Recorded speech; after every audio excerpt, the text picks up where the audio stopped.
Happy Tuesday, everybody. Welcome to the Final Whistle. I'm Matt Cadell. Chris James, a.k.a. Dan Big Brother. How are you, sir? Hey, man, it's Elroy. Elroy. Okay, sorry. Elroy is here. We're going to get talking with Elroy. He got the black and mild going. Lushan, how are you doing, sir? Our Final Whistle analyst. Man, I'm doing great tonight, man. Some crazy news. I'm hearing some crazy things. We're going to get into it. It's going to be a good night tonight, fellas. It's going to be a great night. Exciting news. Everybody turn into the Bama standard, especially the Final Whistle. We're going to discuss everything that's updating by the second. My phone is going crazy right now. Ladies and gentlemen, the guy who went streaking on the quad 3 times while he was at the University of Alabama, Daniel Petty. How are you, sir? Well, 3 times that they know about. Oh, man. Doing good, man. There's bombs dropping all along the college football world tonight. This is supposed to be the dead time, man. I We got some know, excitement stuff. I mean, my boy TJ McCants is in Sewell Thomas dropping bombs. And knocking them out. Knocking them out. We got more going on. I know. Glad to be here. Glad to have you. We got more exciting news breaking by the minute. I don't know how we're going to do it, but we're going to do it. That's what we do at the Final Whistle. And we got our top fan, Final Whistle fan, Mr. Moonrocker from Mobile via ATL in the house, representing the Crimson Tide. How are you, sir? I'm doing great, Look, this ain't no black and mild, all right? Don't worry about what it is. But ain't no black and mild. I heard that. Well, listen, everybody. This is the Final Whistle, where we talk all things Alabama Crimson Tide. So, guys, we got a lot to talk about before we get to our first topic. Let's talk about the bombshell that just broke. But before we get to the bombshell, let's talk about our sponsor, Workspace Solutions. Workspace Pros. Petty, tell us how you can upgrade your business with Workspace Pros. Hey, you can upgrade by starting off going to that website, workspacepros.com, and checking us out. It's got our phone number. Give us a call. But we are your digital online presence. We help your business grow, whether it be web design, SEO, content writing, marketing. We are your one-stop shop to help your business grow. Check us out online, workspacepros.com. And, of course, we sponsor these great guys here at the Bama Standard and the Final Whistle. Let's do it. And, everybody, don't forget, we have Title Towel. Please reach out to Title Towel. They do an amazing job. So, guys, let's talk about what hit Title Towel with wetwillsports.com. Please hit them up. Guys, let's break the breaking news that I think just shocked everybody, kind of broke the internet. Kaden Proctor said, I'm going to Iowa. It's nothing but cornfields up here. He probably saw that playbook and it was only, 3 plays, and was like, forget that. 3 plays, the out of douche. And he's announced that he's back in an Instagram tweet of saying, I'm back, quote Jordan, MJ in the building, saying he's back coming to Tuscaloosa. Guys, I want to get your thoughts. Chris, let me know your thoughts of this breaking news of Kaden Proctor. He started writing on the wall. But seriously, he started writing on the wall. He opened up that playbook, and so it was like 3 pages. Yeah. Coloring book. He saw 3 pages, and he was like, man, you know what? But all in seriousness, when he came back for spring break this past week with the guys, sometimes, man, it's hard to overcome those bonds you broke. It's like you realize, like, man, did I make the right decision? So I think it was one of those knee-jerk reactions. And he came to realization that Bama was a place that he was going to get developed the best, that had the best relationships, and where he would see the best competition. And the offense, man, you know what I'm saying? So he's going to be able to showcase him more as a pass block or something that he kind of struggled on this past season. So it's going to give him a chance to kind of redeem himself, as opposed to being in the Iowa offense where they really don't throw the ball. So it'll always be a question mark of how would this translate to the NFL? You get what I'm saying? So So I think it's more so of a fit and him missing his boys, the relationships he built in the on the recruiting trail over the last couple of years. Nothing more, nothing less. It's just like Matt, if you would have left and came back and hung out with the fellas, it's like, man, I got to come back, man. I miss y'all, boy. You showed up for a Friday night at Rose Towers, and it's like, hell, why did I leave? Yeah, basically. Yeah, I mean, you can't. You've been in the trenches with those guys, and it works out perfectly because Alabama needed a left tackle. They probably going to get somebody in the portal anyway. So, I mean, it works great. I mean, he's familiar. Lushan, please tell us your take on Kaden Proctor returning back to the capstone in Tuscaloosa. I don't really know what to say about it. Like, this is very unexpected, and I don't really I'm kind of stuck on it because I'm kind of with some of the Alabama faithful, the former players that are like, how are you going to trust a guy that ran out the door the first sign of trouble, But at the same time too, I believe in second chances. So I guess we're just going to have to see how it breaks down, because right now, I don't really know how I feel about it. We're going to see how it plays out. If he comes and he buys in, great.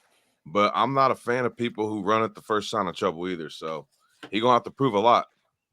I agree. Excuse me. Patty? First of all, if Iowa's got a 3-page playbook, they ain't seen page 2 in a couple of years. I mean, it's more like Tecmo Bowl with the 4 options. But I don't know, man. You get up to Iowa, and it's got a Auburn vibe to it, cornfields and country women and all that crap. And you're like, why the hell did I do this when I was at the capstone? But I'm kind of with Lou, man. You think you're getting used to the new normal that is college football, and then it just gets damn weirder. Like players leaving and then coming back 2 weeks later. Again, look, and I don't know what, like Chris, you guys played, so hearing it from you, it almost sounds like they came down, old buddies, come on back. But it almost, like you said, what's the vibe in the locker room? He left to go to supposedly greener pastures, or left Bama, and he's coming back now. How does that work, with the team? Like I said, he may come down here. They're like, dude, get your ass back here. And he's like, all right, we don't. Fans also have a tendency to take it more serious than players. Players' probably feelings weren't near as damn hurt as the fans were. Can I interject on that? Of course. Matt will tell you, like, when we had teammates to lead the transfer, it wasn't no hard feelings. Just as long as you don't dog the program that you just left. He never dogged Bama. You get what I'm saying? Yeah. So it's like, because we knew it was always a business decision. So it was never personal inside the locker room. Guy left. There you Whenever go. they came back, Matt. Yeah. What? They came back to visit. It was all love. It's always going to be love. You know what I'm saying? Just as long as you don't just leave on a sour note. And he didn't leave on a none of the guys that left on a sour note. Maybe other than Bun. Yeah. He may have been the only one that kind of left a sour taste. Hey, hold up, man. I'm not side talking country trim, but it's kind of like a scooter. It's fun to ride. You don't want nobody to know you did it. Oh, all right. But no, I appreciate that perspective, because I do. As fans, fans short for fanatics, so we get much more emotional with these kids and their decisions. But yeah, as a player, Moon Rocker, your take, sir. You said it right there, Petty. These are kids. So we gotta, give them a little mulligan every now and then. I'll tell y'all this. I have worked for lots of different venues. I work in events here in Atlanta, and I had the chance to work the SEC championship game this past December, and saw Kaden on the way into the tunnel. I told him I was proud of him. I just yelled it. I said, I'm proud of you. Number 74. I said, I'm proud of you, 74. And the way he just looked at me, and y'all, I'm not making fun of him, y'all, but he just looked at me, as he was going out the tunnel, said, thank you. Just kind of sound like a big ass kid, man. So yeah, he's just a big ass kid, y'all. He got homesick. He missed his mama, like all this type of stuff, y'all. So let's welcome the guy back. Let's allow him to go into the locker room and let the team welcome him back and work hard and put the work in and show this new coaching staff, because he got a whole new coaching staff. He got to prove himself to. Let's let him show that he wants to do it right this time. So I've already just in the, what has it been, an hour and a half since this news broke, 2 hours. I've ran the gamut of emotions going between, wow, this is crazy, to shoot, I don't even watch your sucker ass back because you left, to, you know what, maybe you'll come in with a fire attitude and really get the job done. So hey, and he got that year of work under his belt. So let's see if he builds on it. Maybe it's exciting. Bro, I was homesick after my freshman year, doing my freshman year Matt, until everybody got on campus. Like camp, like the first semester is rough, man. I'm not gonna lie. I was 5 hours away from Albany. It's rough. And think, how far is Alba from Tuscaloosa? Far. Let's see, probably what? At least 10. At least 14, probably some hours. Yeah, that's a long way from home, man, for an 18-year-old kid. You know what I'm saying? First time away from home. So I'll give him a mulligan. Give him a mulligan. But what I was saying the whole time was like, bro, just go home for summer or for spring break and or winter break or whatever, and recollect yourself. But kids. Yeah, these guys are young, and the rules allow it for these kids to hop in the portal. I'm blue this day, I'm green this day. It is what it is. So the rules allow it, and I think how ironic, we were just here last week defending Coach Saban and saying, listen, college football needs some guidelines, some guardrails, and Bama fans just not Bama fans, but Bama fans were defending Saban, but the rest of college football was on Coach Saban's throat. And now that we get Kaden Proctor back, now you don't hear as much. Now they're saying, oh, college football shouldn't be that. So I'm like, Coach Saban just said this last week. So it might get even more crazier if we're able to haul in another guy who last name rhymes with rounds, bring him back. That's how you get the NCAA to put transfer portal in. I think once that happens, the NCAA will overnight change the rules. But some cryptic things regarding Caleb Downs. I was hearing smoke regarding him, just some smoke for some comments. Then I started seeing more comments. I heard he was training supposedly down with the guys, maybe down in spring break or whatnot. So I don't know. Maybe he missed his Bama guys, hanging out with these guys. Heard he's not following Ohio State anymore. Heard he's following Alabama football. He's following Will Riker, Jalen Milroe. Listen, what could this mean? This would be huge. This will, if you want to get rules enacted, this will be the blow. I think the NCAA will be like, we need to get some rules enacted real quick. Let's go with Petty. What were your thoughts if Downs does hop back and come to Alabama? What would that do to, I know you want to go streaking again, but give me your take on if and when the news breaks to Caleb Downs.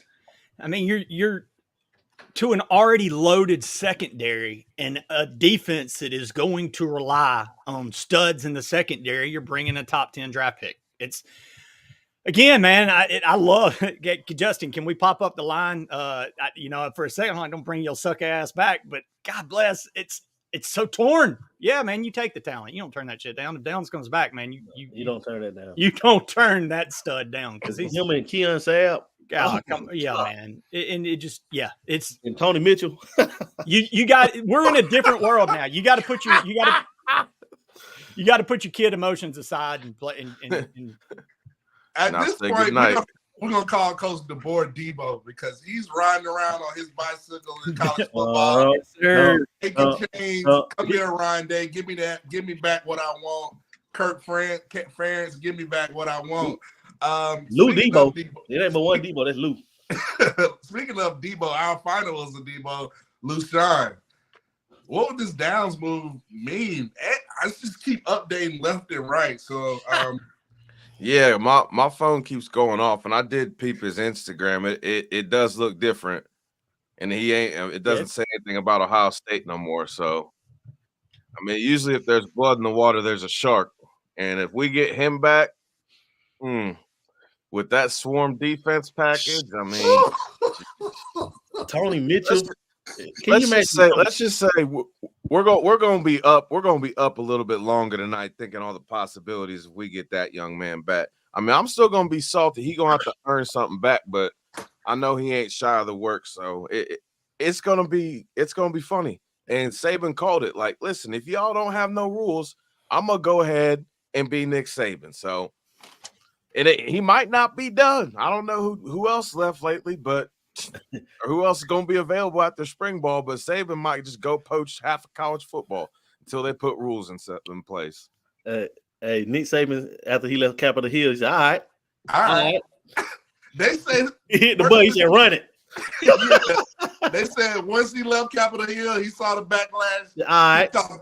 He called Debo and said, let's abuse it. I tried to be nice guy. I tried to warn him. I got backlash. Take advantage of it. Now I'm about to drop nuts on college football. Basically. Put it like this. Josh Pate said that out of all the stories with Kaden Proctor coming back, that's not even the craziest one. It's two crazier stories about the transfer portal.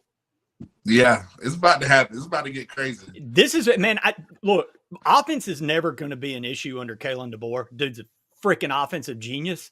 He's won at the highest level everywhere he's been, gotten the titles with Washington with not super great. I mean, he's going to have a defense to go with that offense. Telling you, man, keep dancing on that Bama grave, folks. You're going to be dancing with some skeleton grabbing your ass. Y'all think your boy in Athens is great now? He gonna have a cane in September. Mm-hmm. Chris, your thoughts regarding this? If we pull the Downs move, I said it, man. I said it. I could. I'm sorry, Lou wouldn't pay that. Cut y'all off. I already said it when Keon Sabb, Tony Mitchell, Caleb Downs, Devontae Smith, Red Morgan. Man, and think about it, man. When you have the ability to let a guy like Drake or Patrick Jr. sit and learn, and develop, and Peyton Woodyard to sit and develop and learn. Oh my God, man! What does that do for recruiting? What does that do for recruiting now too? That you got him back, like. And that just is another pipeline. It's Hey, Courtney Morgan. I'm gonna just leave it at that. That's all. Man, I said that from the get go. Courtney Morgan was the secret sauce. That dude, you're gonna know him. You're gonna love him. Not only him, but the rest of the Aaron Hodges. He got a couple guys. The guy we got from his NC State. So the board knows what he's doing, man. But Matt, Moon Rocket. You might have the best safety coach in the country. Yeah, with Wisconsin. Yeah, he might want to come and see what that safety coach got for him, Caleb. Yeah. Might want to come down and see what Mo Linguist got for you. And here's the other thing about Caleb Downs. Now, I'm not affiliated with y'all. Y'all don't even know me like that, so I can say this. I don't know if this is really true or not. It's a rumor, I guess. I don't know. But what they were saying was Caleb Downs' father was the one that was really pushing him to Ohio State, pushing him to get that bag. I don't know if that's true, but Caleb Downs gonna boss up, homie, and check your daddy, bro. Go ahead and boss up and check your dad, bro, and make that business decision, bro. You know what to do. You know what need to be done. Right. Go ahead and boss up. Well, it's funny you brought up dad with his hand out. Well, Quinshon Junkins went up there with his mom with his hand out. I wonder if these people getting to Ohio State with their hand out and that money's starting to run out real quick because they brought too much in. Like A&M, that never run out of money, but there's a lot of programs that are getting busted with false promises, and man, when you can't bring in a damn Dallas Cowboys payroll at a college, I don't care who you are. Yep, and I agree. I think Caleb Downs. I think at the end of the day, Mr. Downs. Listen, Ohio State, whatever it is, it ain't nothing compared to Tuscaloosa and the passion and the tradition, the facilities. I mean, the standard. I mean, we're on the Bama standard, but listen, it doesn't get any better than Alabama and playing with your brothers, grinding it out. I'm just saying it could be some cryptic things could be happening, unfolding here shortly. So I'm excited. So anybody else want to talk about this, rounding out this topic? Shout out to 199.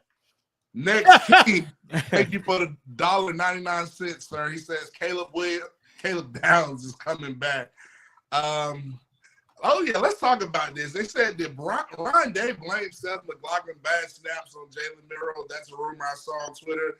Actually, it's not a rumor. It's actually he was speaking to the press and he mentioned that he hasn't seen any issues regarding Seth McLaughlin's snaps, and he kind of maybe indirectly threw shade to Tuscaloosa and maybe Milroe that maybe it was a cadence thing or something like that. Not I don't know. You guys said. What did you say, Patty? That's not the first time that the cadence thing has been mentioned in issues with snaps. But again, we're in a no-fire zone on one quarterback, so I'll keep my mouth shut. I'll say this. If he has great snaps this year, we need to investigate him for point saving games. That's more. I more think the dude took money. Like, and maybe that's Ryan Day covering for the fact to try to keep Seth from getting busted for taking money for snapping so crappy. Because look, I know Van's gonna love this, and I know I give Milroe a little bit harder time than most of our analysts, but you can't put all that on Dan Milroe. Rolling the ball is cadence or not, and I get cadence matters because it's a timing thing and a lot of it, but that you don't roll the ball that much because of cadence or snap it sideways or whatever the hell he was doing. And I just remember Vegas before the game, I was like, why is this money line keep going up? And I'm like, maybe they knew something that we didn't know, so I'm going to leave it at that. Lushawn, Chris, Moonrocker, y'all got anything to say about this Seth McLaughlin snap game, whatever? My beautiful mother always told me, if you don't have anything nice to say, don't say it at all. Thank you, Mama James. So I'm going to keep it to myself. They're listening, and if I get to going, I might get a spanking. Well, I'll say this. Seth can't come back. No. We don't want him back. No. Oh, man. So, guys, let's get to our next topic. Let's talk about Alabama's, and I'm going to set it up like this. Who will be Alabama's most dangerous players or player, and which position group will be the most dangerous? And I'm setting it up like this. Dangerous as in opposing teams will be on the film and be like, man, how do we game plan for this guy or group? Chris, James, lead us off first. I'm going to go with a group. A part of the portion our interior run game with Justice Haynes, but with Brailsford and the two guards and our interior run game behind that. That's going to be like, you're talking about moving folks off the ball with Justice Haynes and Jam Miller with their physical style coming downhill, Daniel Hill coming downhill behind that O-line late in the game, fourth quarter. That position group right there on offense and on the defense, of course, it's going to be defensive line. Just the plethora of bodies we can throw at you. God, man, like Michigan did it to us this year. We saw it. You saw how Michigan just controlled the game with their defensive front. Like they absolutely wore us out up front. They whipped us because how many guys they rotated, Petty? Lou? They had a plethora of guys. Huh? Plethora, I love that. They were at least rotating 6, 7. Yeah, it was beautiful in that city, but not for us. But it was like, as a fan of football, you see somebody that can play at that high of a level. When you have to go against a defensive line that's bringing in every play, man, that can control the game. And that's what we did so many years under Saban. And I think we were about to get back to that point to where we can control the game with our front. Chris, give me one player. One player. See if Petty makes money tonight. One player. Most dangerous. That would give opposing teams. Jihaad Campbell. Oh, okay. That's a no-brainer. Jihaad Campbell. Okay. I like it. Damn it. Lushawn, you're our resident Debo. Give us your most dangerous player or players or position groups that will leave opposing teams fits. I'm gonna get real specific on it. I'm gonna say the defensive line, and I'm gonna say real specific about it. It's gonna be that bandit position because we got some bodies over there. Talk about it. And we got some interesting specimens that are going to be displayed in the first scrimmage this weekend, and it's going to be very difficult for opposing teams to stop that. And I know everybody's going to be real excited about the open wolf position, and I kind of leave that for somebody else to dive into. But I like that bandit position because he's going to be the one doing a lot of that nasty business on the opposite side. And it's going to be fun to watch to see who comes out of this room, because it's going to be hand fighting, a lot of nastiness, big hitting, one-on-one. I'm going to love it. It's going to be fun. What two you think it comes down to, Lou? What two players? For the bandit?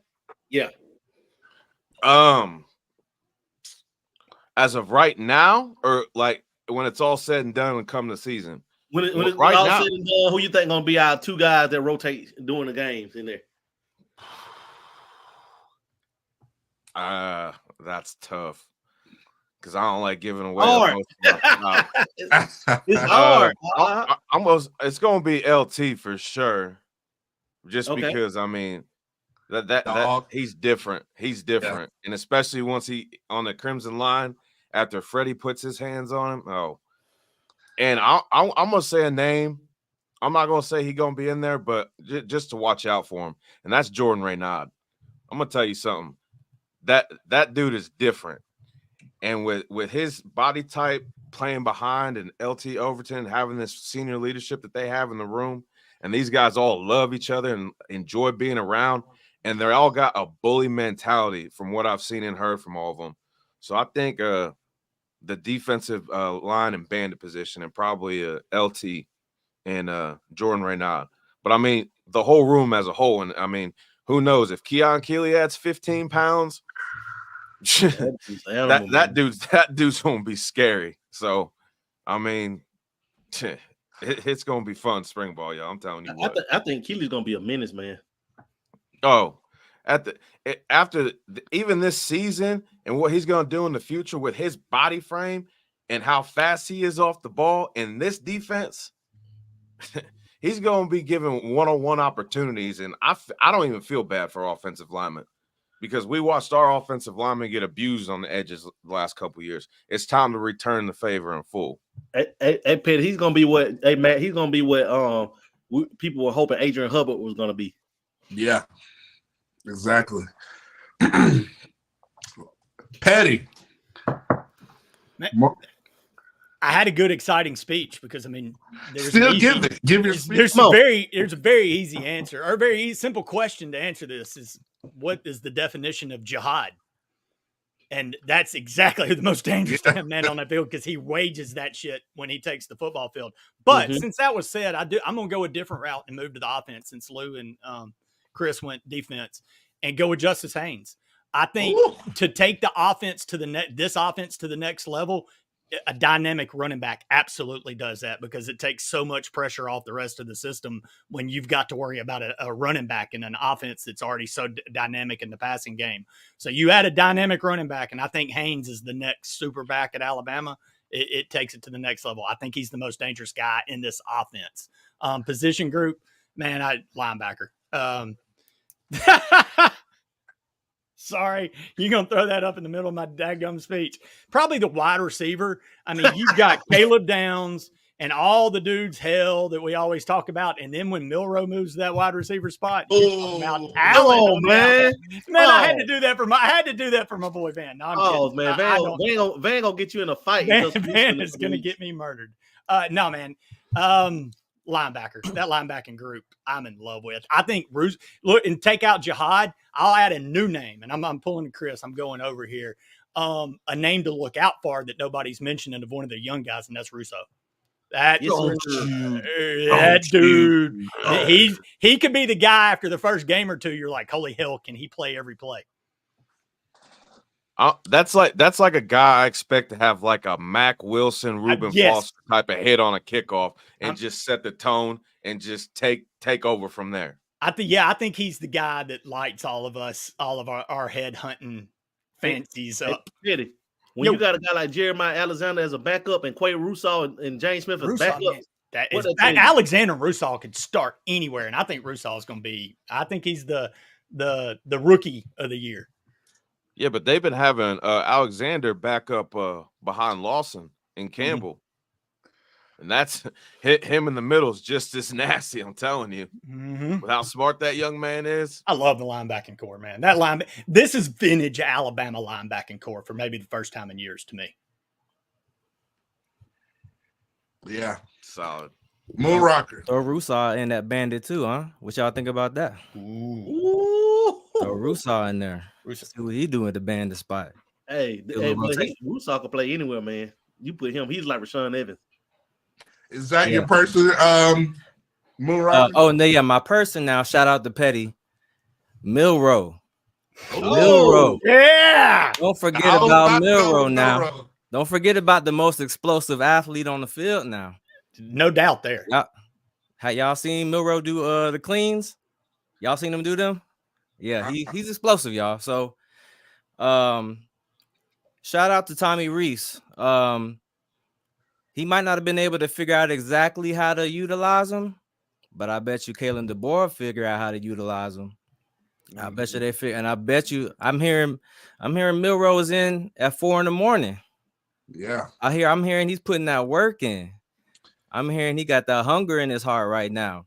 I remember throughout the season, seemed like he was working on that little when you go out wide and you faking the pass, when you boot out wide and you faking the pass, and you got the defender, on a piece of string. He don't know if you're going to pass or if he need to charge and make the tackle.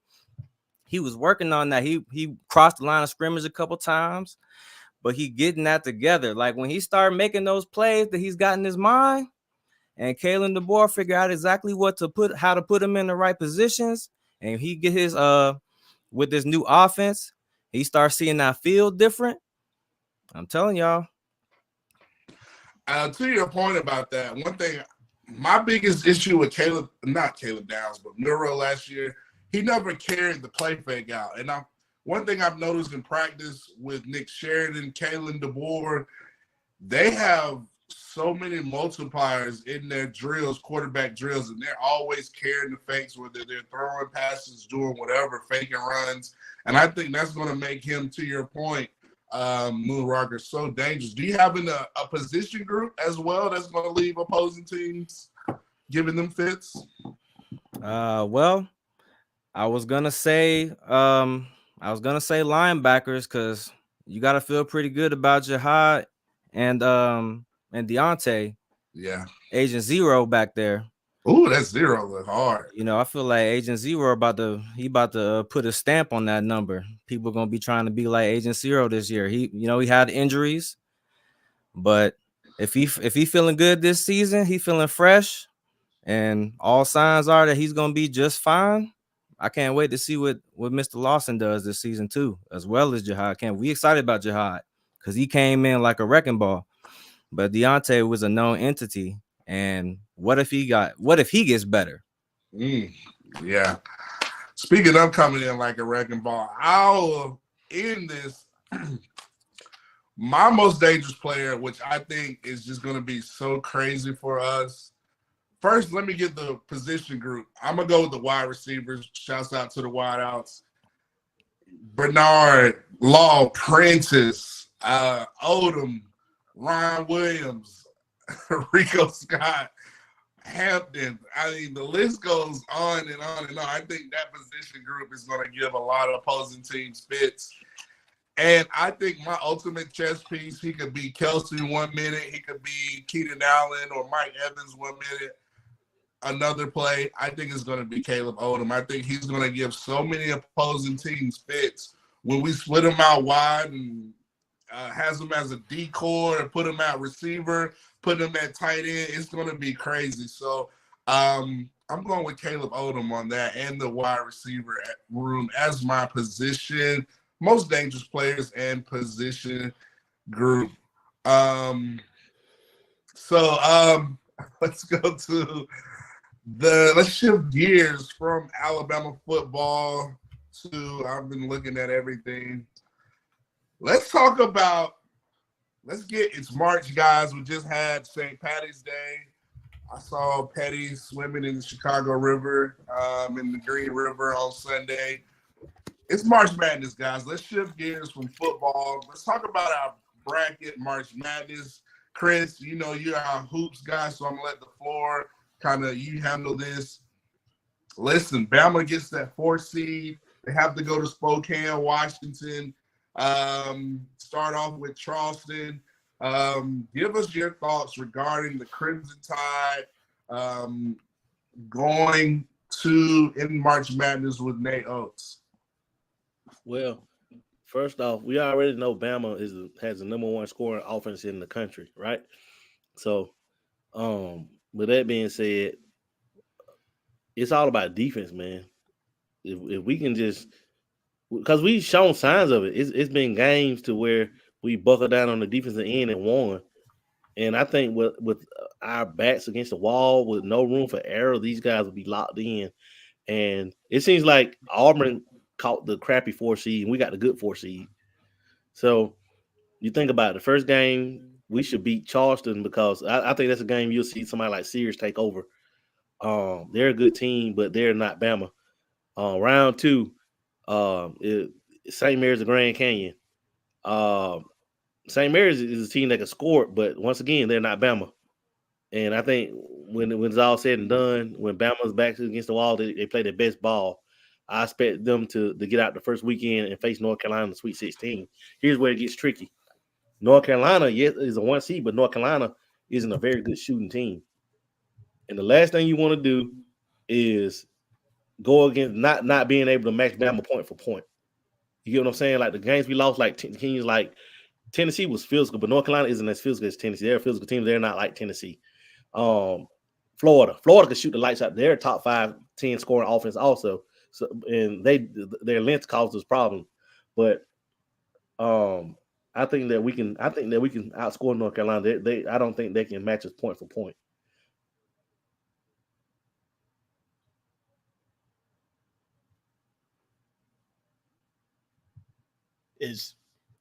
Chris? My bad. I was gonna mute. How far do you see us going, Chris? My bad.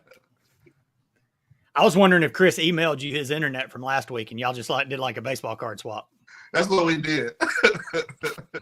Patty, how far do you see Bama going? Weekend. I love this. I love this setup. Chris broke it down, pretty good as far as who the matchups are and why it fares well for Bama. The only thing that kind of worries me is in the NCAA tournament, we don't have the shitty ass SEC refs, and they let teams play a little more.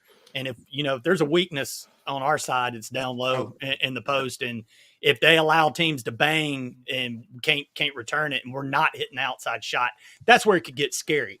But with that said, man, if the shots are falling, you couldn't ask for a better setup with Charleston, and we get the weakest 1 seed, North Carolina. So you get into that second weekend, man, all bets are off. Once you play, anything goes. All bets are off.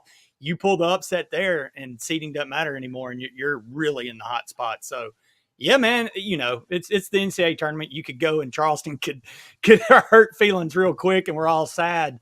But you got to be optimistic that this is a second weekend team with the setup we got right now. Yeah.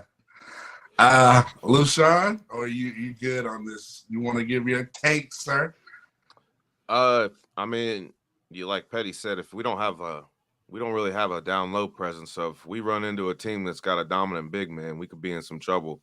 But other than that, we hit our shots. I mean, there's no telling how far we can go in the tournament. So live by 3, die by 3. I heard that. Moon Rocker. LaShawn said it.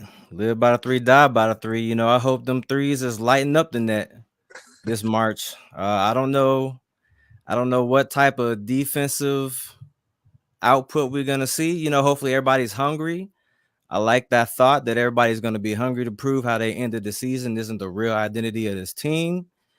Of course, there's been different times throughout the season where I would have liked for them to have wanted to prove that then. So who knows? Maybe they just maybe it's just not their thing.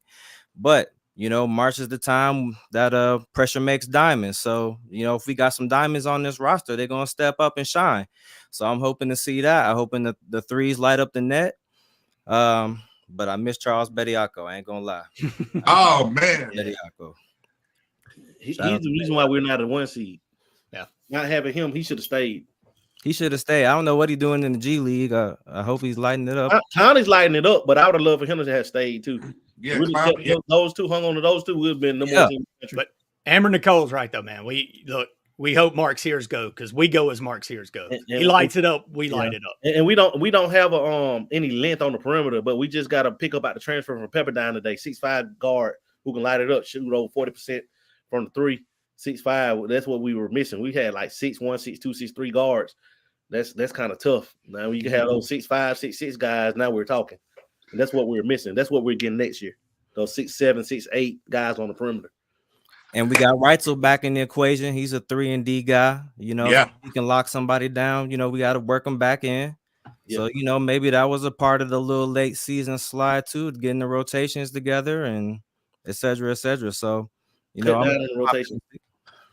Yeah, I agree. Speaking of March Madness bracketology, Joe Lenardi, number 1 seeds. I'm gonna do it off the script. Cat Williams, Cat Cadell question. I'm gonna go rapid fire. Give me your 4 number 1 seed, all-time number 1 seed Alabama quarterbacks. Give me your top 4 Alabama quarterbacks. All time? Yeah, all time. It don't have to be same area. I'm going back to Joe Namath, Bart Starr, all of them. But it's unfair because no, Chris, give me what I'm saying. Chris. What I'm saying is because those guys make their name in the pros. Patty, you go first. Patty. Holding on, I'm still taking notes. Wasn't ready for this. Man, if I go first, I'm going off the cuff. Okay, I'll go. All right, no. Okay, you go first. Give me okay. Milrow. Milrow. Okay. Milrow. Wait, we didn't say top 25. Milrow, and Milrow. Milrow. Top 4. I heard that. That stuff must be really good, Moonrocker. It's pretty good. Top 4 number 1 seeds, Bama quarterbacks.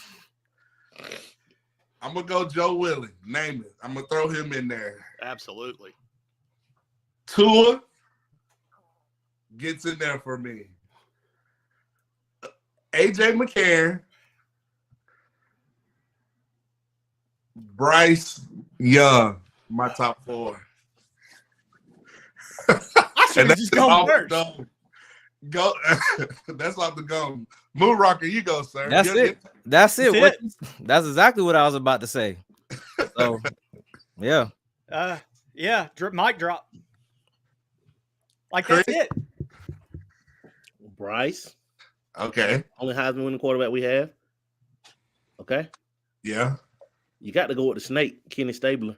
Oh, I forgot about the snake. Oh, I forgot about the snake. Got snake. The snake, Kenny Stabler. Freddie Kitchens. I'm just joking. I was got Freddie Kitchens. I love it. But no, Kenny Stabler. Tua, because he revolutionized the game. Yep. Yeah. And the last one,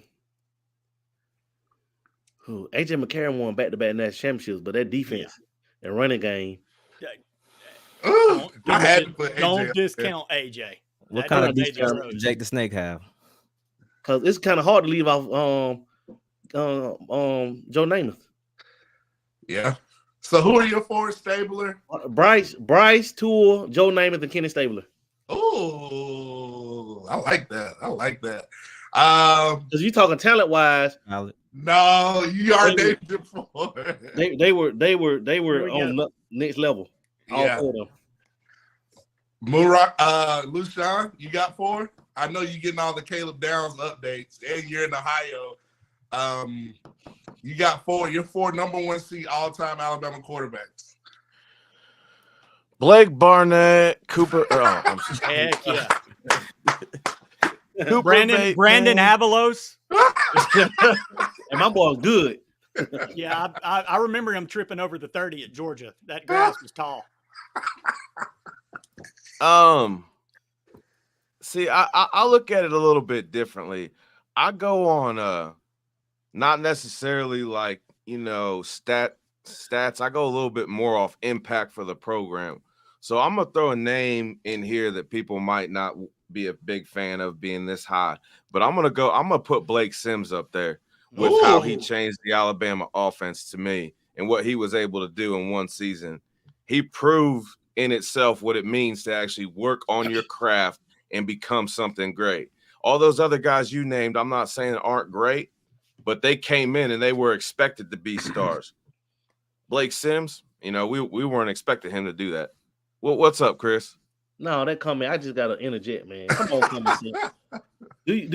Go back to that last comment, Justin. I don't have a bulb. $4.99. I'm working on about the common sense, about what common sense said. Carol for taking a trash 10. Do you know who was on that 10-win team? That defense. Roman Harper, D'Amico Ryans, Freddie Rhodes, Charlie Pepper, Anthony Madison, Mark Anderson. Come on, man. Jeremy Clark. Chris James. James. I was gone. Oh, that was the year after I left. Sorry. Wallace Gilberry. Come on, man. Simeon Castile. Oh, just the defense side of the ball. Don't get me started on the offense side of the ball. Ken, Darby, Keith Brown, DJ Hall, Matt Caddell, Tyrone Pro. Man, show some respect. Ooh, sound like the team took Brody to a 10-win season. You tripping. Right. Come on. Don't be disrespectful. Well, hold on now. We talk about offensive line getting dudes sacked. Brody was doing some life running back. Yeah, he did have the best. No, it was the tackles. It wasn't because you're telling me it was a cap. It was just a cap on the. You're telling me there was a Patty, cap. I saw what you did there, Patty. I saw what you did there. There's a cap on the offensive line talent, is what you're telling me. You saw what he did. You slick, Patty. I see what you're doing. Y'all are telling me the offensive line talent was capped while Brody. You're a slick joker, Patty. Loosen up. You still in witness protection in Idaho somewhere. Right. It's gonna be fun a day protecting this guy. You said Blake Sims. Who else? Yeah, Lucian. I said Blake Sims. AJ McCarron, just because the dude was a proven winner. Yeah, he had a great team. Yeah, he had great players, but he led them all. So and what he was able to do. Who's he throwing to? What does he mean by that? I don't know. Just keep going. Let's go. And then I'd probably say Joe Namath.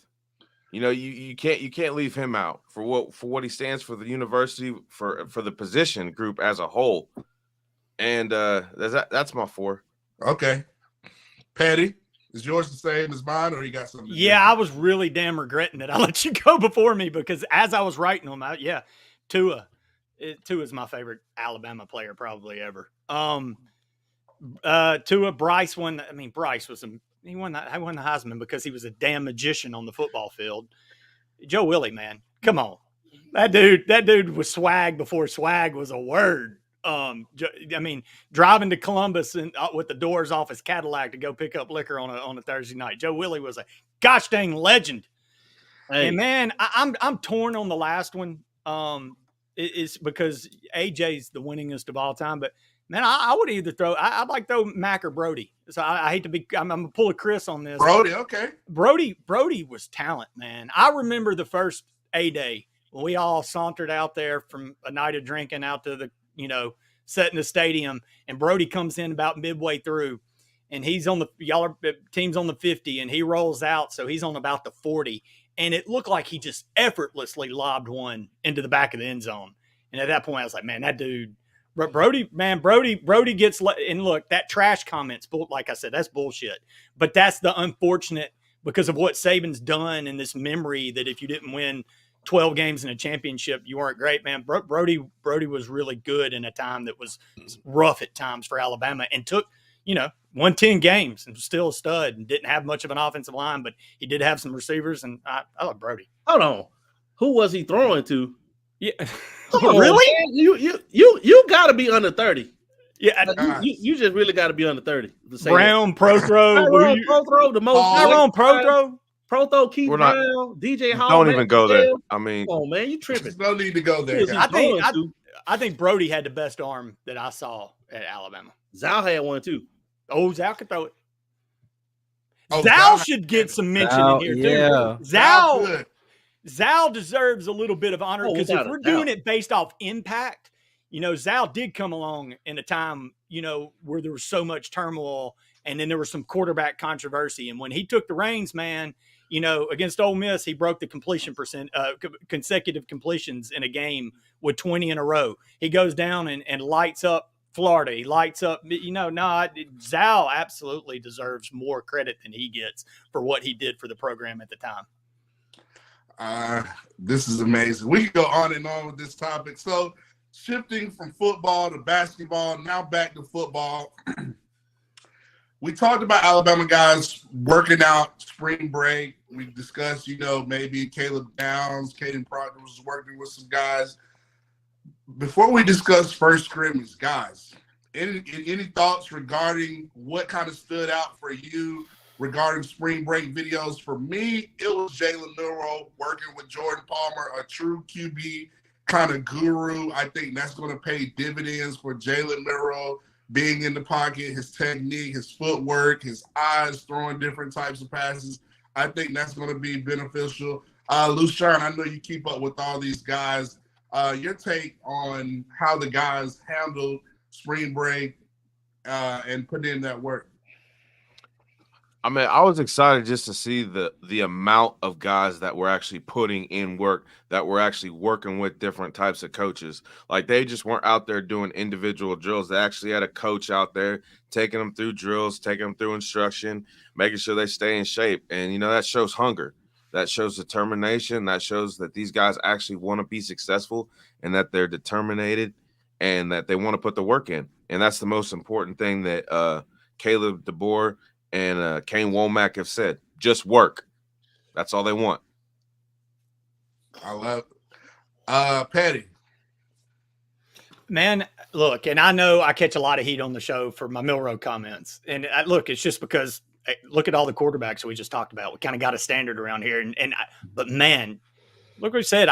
He's working with the quarterback. He's doing everything you want to see out of your leader. And I'm excited about the buy-in of the players after the Saban era. Again, you saw some guys jump ship, but I think it's a testament to the work ethic and the mentality Saban did instill in a lot of these guys and what it means, that we're not done at Saban's gone. It's new. We can rest on our laurels. No, there's none of that. It's going back to work, the grind. And again, I am very much excited for what Milroe's doing, working with Palmer.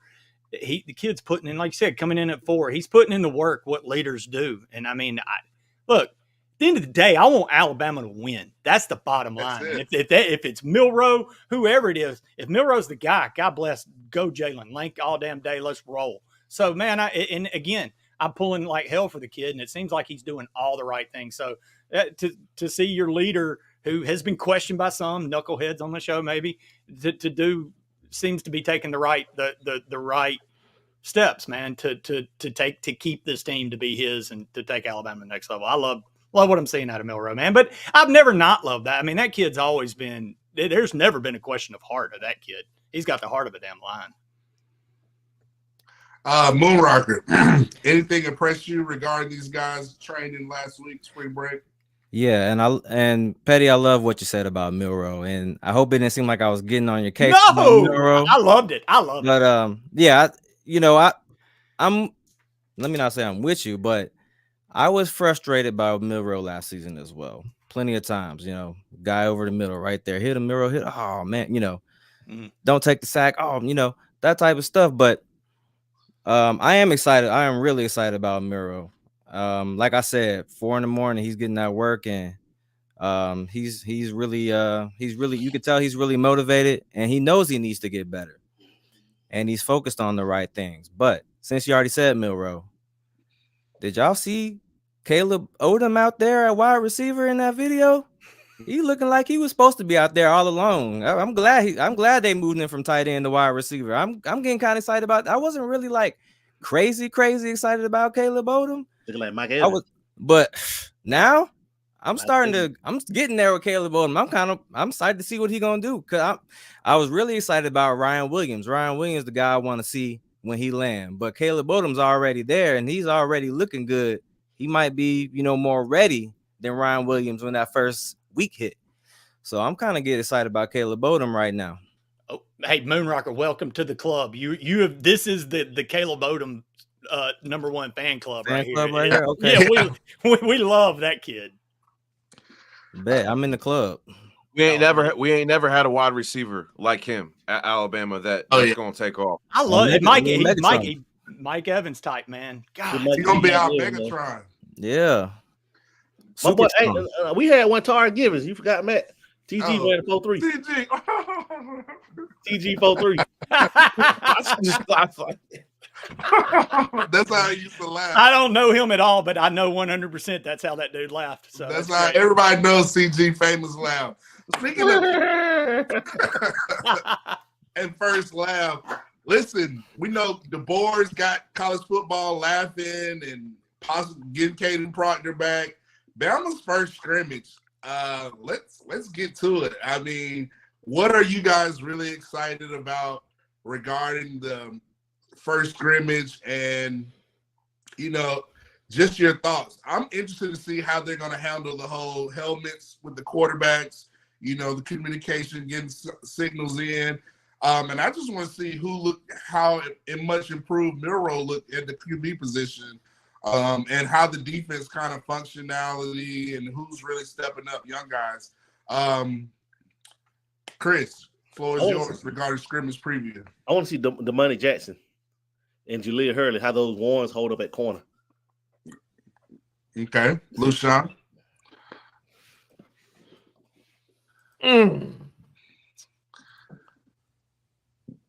I want to see the competition at Wolf. Competition at Wolf. Patty. I'll see how these QBs work under this new coach.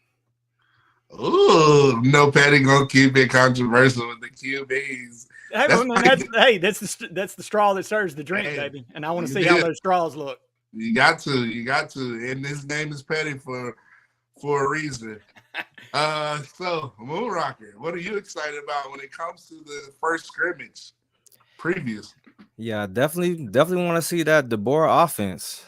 How much is he gonna show us? What's it look like, and how is Milroe taking to it, and Ty Simpson and Lonergan and all, and Austin Mack? How's everybody looking? I want to see them all. Yeah, not to mention Justice Haynes.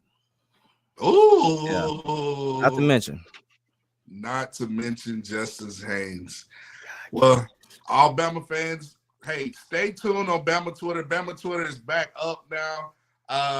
College football, we are the heartbeat of college football. We're going to discuss it here on the Bama Standard, not only here on the Final Whistle, all the other shows you got tomorrow night. You have T's Take, you have the Crimson Dynasty with Cici, Dan James. Listen, check out our website at the Bama Standard. We have a lot of great articles. We got some great writers on this panel, especially on the Final Whistle panel. We got some guys, we got some things working with NIL. So follow the Final Whistle on Twitter, follow the Bama Standard on Twitter, follow all of our guys on Twitter. So yeah, Chris, how can people contact you, sir? You can find me on Facebook at Chris K. James Sr., on Twitter or X at Coach Chris James, on Instagram at CKJ Senior 32. Moonrocker, our special guest. Yeah, y'all can find me on IG. Holla at me on IG. Moonrocker, Moonrock KA is how you spell that. It's 2 Ks consecutive. And yeah, it was great to be on the show. Appreciate y'all having me on. Thanks for having us. Thank you, Glad brother. you join us, man. Patty.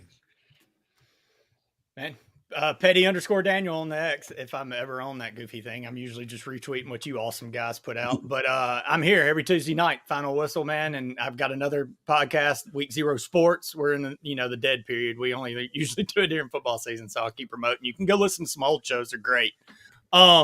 One quick shout out, man. Bama baseball. We don't talk. I know they don't get much love on here, but man, I don't know if you've looked at those rankings. Took 2 out of 3 from those dirty ass truck convention Tennessee Vols, who's a pretty good baseball team if you don't know. And Bama just whacks that ass 2 out of 3. Top 10, my boy TJ McCants hitting 370 with like 7 bombs. Hey man, if you're in Tuscaloosa, go support that baseball team. It's worth the show's out there right now at Sewell Thomas. And the coach ain't gambling on the team anymore, so we're good. He was a Barner. What you expect? Yeah, dude, and he's as smart as a Barner. Hey, buddy, go to this casino and bet more than they allow you to, and then brag that you got the information from the head coach at Alabama and see how the hell that works out.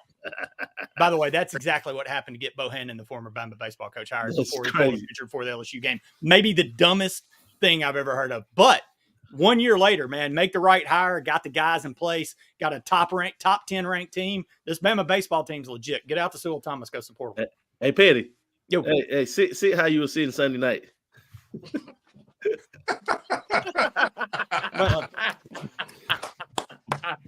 Is sexy? Is sexy, right? Petty was taking a yearbook picture. Man, I got to do something to get attention in here. We got cheeks flying and everything else. I got to get people's attention. Yikes. Oh, you know that, baby. Hey, this is what you get at the final Wilson. You get it all. You get laughs. You get breakdown. This is what we do. We're unhinged, as they say. Lucian, man, you can find me on Twitter. Those of you who don't follow me in this chat, go ahead and follow me on Twitter. It's Rolush21. I'm on the Final Whistle Twitter page all the time, the Bama Standard, retweeting, giving you all the information, what's going on in Alabama, what's going on with some of these players, and apparently what's going on in this transfer portal. I'm not really sure what it's called when you transfer back to the school that you transferred from. It's like the movie Back to the Future. I'm confused what's going on right now, but Lucian Graves on Facebook and Instagram. Follow me. Let's talk about Alabama football because it's going to be an exciting season, ladies and gentlemen. I'm happy, and you don't even know what's going to happen next with this team. Who knows who we could get back? Shout out to man that was foul, man. You talking foul, about man. Chris being double cheeked up on a Tuesday. Oh man, double cheeked up on a Tuesday, man. Listen, RTR, Bama Twitter, go crazy. Bama fans, roll tide. This is what we do. Tune in next week. Always tune into the Bama Standard, and we like to end on those amazing 2 words. Roll tide. See you guys. Appreciate